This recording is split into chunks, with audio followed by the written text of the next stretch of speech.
భౌతిక దాడులు ఎప్పుడూ జరగలేదు.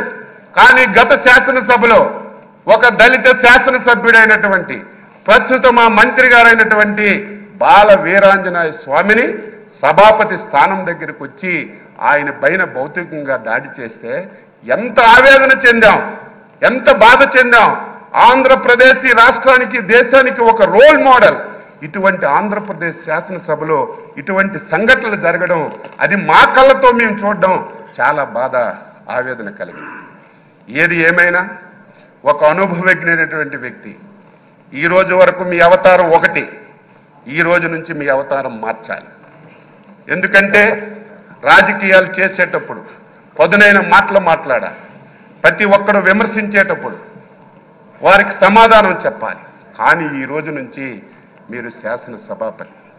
నా కోరిక, నా ఆశయం బలహీన వర్గాల తరపున మీకు కోరుతున్నాను.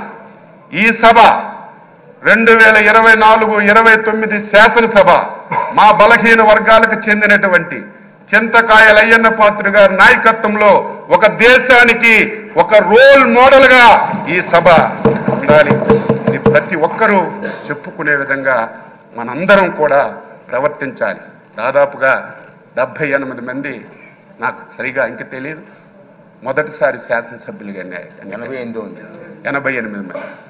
కొంతమంది ఒకసారి 2 సార్లు అయ్యారు. నేను కూడా 6 సార్లు శాసనసభగా ఎన్నికయ్యే అవకాశం మా నాయకులు శ్రీ నారా చంద్రబాబు నాయుడు గారు ఇచ్చారు. ఆయన ఎప్పుడైతే ముఖ్యమంత్రిగా బాధ్యతలు స్వీకరించారో అప్పుడే నేను ఎమ్మెల్యే అయ్యాను.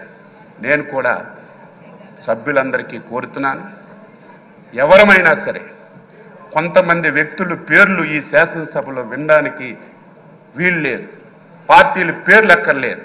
ఎవరు ఏది చెప్పినా స్వచ్ఛంగా మనం సమాధానం ఇద్దాం. రాష్ట్ర ప్రయోజనాల గురించి పనిచేద్దాం.